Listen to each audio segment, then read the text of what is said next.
శ్రీమాత్రే నమః. శ్రీ గురుభ్యో నమః. జ్ఞానినాంనపి చేతాంసి దేవీ భగవతీ హి సా బలాయ కృష్యమోహాయ మహామాయా ప్రయశ్చతి. గురుబ్రహ్మ గురుర్విష్ణు గురుదేవో మహేశ్వరః గురుర్సాక్షాత్ పరబ్రహ్మ తస్మై శ్రీ గురవే నమః. ఈ సంవత్సరము విశ్వవసు నామ సంవత్సరము. ఈ సంవత్సరంలో గోచార ఫలితాలు ఎలా ఉన్నాయి, రాబోయేటటువంటి ఈ విశ్వవసునామ సంవత్సరంలో ప్రతి ఒక్కరి యొక్క గోచార ఫలితాలు, వాళ్ళ యొక్క రాసుల యొక్క వివరాలు ఏ రకంగా ఉంటున్నాయి, లాభ నష్టాలేంటి, సుఖదుఖాలేంటి, అదృష్ట యోగాలేంటి, మీ జాతకంలో గోచార ఫలితాలు అనేటటువంటి ప్రభావాలు ఏ రకంగా మీ మీద ఇంపాక్ట్ చూపిస్తున్నాయి అందరూ కూడా గుర్తుంచుకొని, ఇప్పుడు నేను చెప్పేటటువంటిది గోచార ఫలితాలు. గురువు యొక్క మార్పు వల్ల, శని యొక్క మార్పు వల్ల, రాహు కేతువుల యొక్క మార్పు వల్ల మనిషి మీద ఎలాంటి ప్రభావం ఉంటుంది, ఏ రాశి ఏ స్థానంలో ఉంటే మీ రాశి నుంచి గురువు కానీ శని కానీ ఏ రాశిలో ఉంటే ఎలాంటి ప్రభావం ఉంటుందో తెలుసుకునేటటువంటి ప్రయత్నం ఇప్పుడు మనం అందరం కూడా తెలుసుకుందాము. శ్రీ విశ్వవసునామ సంవత్సరంలో చివరి రాశి మీనరాశి. మరి ఈ మీనరాశి వారికి ఎలా ఉండబోతుంది, ఈ విశ్వవసునామ సంవత్సరంలో గోచార ఫలితాలు ఎలా ఉన్నాయి ఇప్పుడు మనం తెలుసుకుందాం.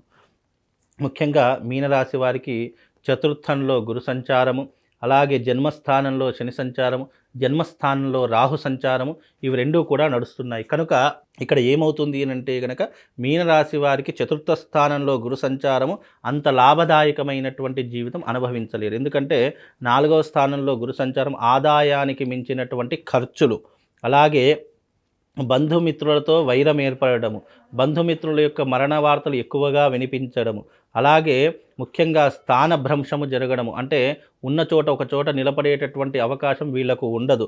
ఎప్పుడూ కూడా వ్యర్థమైనటువంటి ప్రయాణాలు విపరీతంగా చేస్తూ ఉంటారు. అలాగే ధనము అధికంగా ఖర్చు పెడుతూ ఉంటారు. అలాగే వీళ్ళకి ఏంటి అంటే కనుక మానసిక చింతన అనేటువంటి విపరీతంగా పెరిగిపోతుంది, మనశ్శాంతి కరువైపోతుంది, డబ్బు యొక్క లోటు విపరీతంగా కనిపిస్తూ ఉంటుంది. సంపాదించేదంతా కూడా వ్యర్థ ప్రయాణాలకు, వ్యర్థమైనటువంటి ఖర్చులకు, పని పాట లేనటువంటి వాటికి విపరీతంగా ఖర్చులైపోతూ ఉంటాయి. ముఖ్యంగా సంపాదించినటువంటి ఆస్తి కావచ్చు, లేదా దాచుకున్నటువంటి ధనం కావచ్చు, ఇవన్నీ కూడా చేజారిపోయేటటువంటి అవకాశాలు ఎక్కువగా కనిపిస్తూ ఉంటాయి. ఇక జన్మస్థానంలో శని ఉన్నటువంటి కారణం చేత ఏలినాటి శని ప్రారంభమవుతుంది, అంటే జన్మ శని ప్రారంభమవుతుంది. ఈ సంవత్సరము ఇంకా చాలా బ్యాడ్ పొజిషన్లో ఉన్నటువంటి రాశులలో ఈ మీన రాశి ఒకటి అని చెప్పుకోవచ్చు. జన్మ శని ప్రారంభమవుతుంది. కార్యంలో ఎలాంటి ఇబ్బందులు, అనేక రకాల ఇబ్బందులు ఏర్పడుతూ ఉంటాయి. అదే రకంగా ఈ సంవత్సరము భార్యాపుత్రులతో వైరం ఏర్పడుతూ ఉంటుంది. అనుకున్నటువంటి పనులన్నీ కూడా ఆటంకాలు ఎదురవుతూ ఉంటాయి. కోర్టు కేసులు కావచ్చు, లేదు అంటే పోలీస్ స్టేషన్ వ్యవహారాదులు కావచ్చు, విపరీతమైనటువంటి ఇబ్బందులు ఎదుర్కోవాల్సిన పరిస్థితులు ఏర్పడతాయి. కనుక ఈ సంవత్సరము మీనరాశి వారికి చాలా దారిద్రంగా ఉంది అని చెప్పుకోవచ్చు. ఇంకా మీకు మెరుగైనటువంటి ఫలితాలు కావాలనుకున్నా, అలాగే మీకు ఉద్యోగంలో కానీ, వృత్తి వ్యాపారాదులలో కానీ, లేదు చదువులో కానివ్వండి, అన్ని ఇబ్బందులు ఏర్పడుతూ ఉంటాయి. చదువు మధ్యంతరంలోనే ఆగిపోయేటటువంటి పరిస్థితులు ఏర్పడుతూ ఉంటాయి.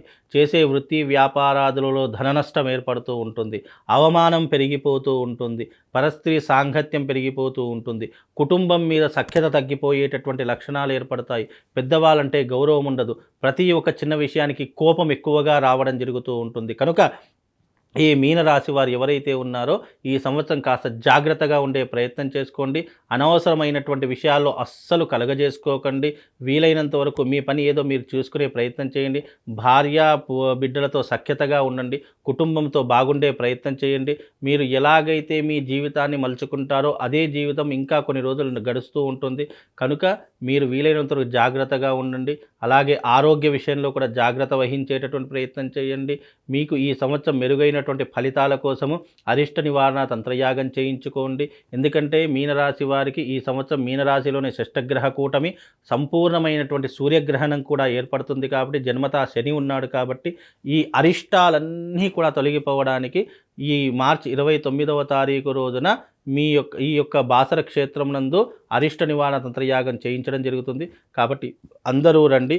ఈ మీనరాశి వారు ముఖ్యంగా తప్పకుండా చేసుకోవాల్సింది అరిష్ట నివారణ తంత్రము, అవభృత స్నానము. కనుక తప్పకుండా వచ్చి ఆ రోజున అరిష్ట నివారణ తంత్రంలో పాల్గొండి. మీ అందరి కోసం ఒక ప్రత్యేకమైనటువంటి శివశక్తి స్ఫటికలింగం కూడా మీనరాశి వారికి ఇవ్వడం జరుగుతుంది. ఆ మీనరాశి వారు ఆ శివశక్తి స్ఫటికలింగాన్ని తప్పకుండా మీ ఇంటి యందు పెట్టుకొని పూజించుకునే ప్రయత్నం చేయండి. తప్పకుండా శుభం లాభంతో పాటు అదృష్ట యోగం కూడా తప్పకుండా కలుగుతుంది. ఇది మీనరాశి వారి యొక్క గ్రహ సంచారం, గోచార ఫలితాలు. ఈ సంవత్సరం కేవలం 3 రాసుల వారికి మాత్రమే అద్భుత యోగమైనటువంటి రాజయోగం కనిపిస్తూ ఉంటుంది. మిగతా రాసుల వారికి మధ్యమ ఫలితాలు, ఇంకా కొన్ని రాసులు అంటే 3 రాసుల వారికి అద్భుత యోగము, 4 రాసుల వారికి మధ్యమ ఫలితాలు అంటే మిశ్రమమైనటువంటి ఫలితాలు, మిగతా రాసులన్నిటికీ కూడా అధమమైనటువంటి ఫలితాలు ఏర్పడుతున్నాయి. కనుక 12 రాసుల యొక్క ప్రభావము, గ్రహ సంచారం బాగుండాలి అంటే తప్పకుండా ఈ నెల 29వ తారీఖు, మార్చి 29వ తారీఖు రోజున జరిగే ఈ యొక్క అరిష్ట నివారణ తంత్ర యాగంలో ఈ 12 రాసుల వారు అందరూ రండి, పాల్గొనండి. ఆ రోజున గ్రహణం కూడా ఏర్పడబోతుంది, సూర్యగ్రహణము. కనుక మీరందరూ వచ్చి అవభృత స్నానం ఆచరణ చేసుకొని అరిష్ట నివారతంత్ర యాగంలో పాల్గొనండి. మీ అందరికీ శుభం లాభంతో పాటు అమ్మవారి యొక్క అనుగ్రహం, ఆ శివుడి యొక్క అనుగ్రహం తప్పకుండా కలుగుతుంది.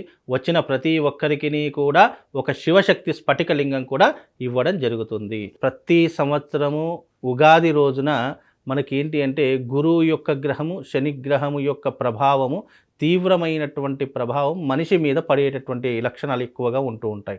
కనుక ఈ సంవత్సరము గురువు మరియు శని 2 గ్రహాల యొక్క మార్పు జరుగుతూ ఉంటుంది. కనుక ఈ సంవత్సరము 13వ తారీఖు 5వ నెల 2025వ తారీఖు రోజున గురువు మిథునంలోకి, అలాగే ఈ యొక్క 29వ తారీఖు రోజున శని మీనంలోకి అడుగు పెట్టేటటువంటి సమయం. కనుక ఈ యొక్క 12 రాసులలో ఏ ఒక్క గ్రహం మార్పు చెందినా కూడా దాని యొక్క ప్రభావం 12 రాసులు 12 రాసుల మీద ప్రభావం అనేటటువంటిది సూచిస్తూ ఉంటుంది. కనుక ఈ సంవత్సరం గోచార ఫలితాలు ఎలా ఉన్నాయి, ఈ సంవత్సరం అంతా కూడా మీకు దేని మీద లాభదాయకంగా ఉంటుంది, వృత్తి వ్యాపార రంగాలలో ఎలాగా ఉంటుంది, అలాగే సినిమా రంగం వాళ్లకు, రాజకీయ రంగం వాళ్లకు ఏ రకంగా ఉంటుందో ఒక్కసారి మనం గోచార ఫలితాలలో తెలుసుకుందాము. అయితే ప్రతి ఒక్కరూ కూడా 2 విషయాలు చాలా మట్టుకు ఆలోచన చేసుకోవాలి. ఎందుకంటే జన్మజాతక ఫలితాలు ఒక రకంగా సూచిస్తూ ఉంటాయి, గోచార ఫలితాలు ఇంకో రకంగా సూచిస్తూ ఉంటాయి. జన్మజాతక ఫలితాలు వ్యక్తిగత జాతకాన్ని బట్టి నిర్దేశించడం జరుగుతూ ఉంటుంది.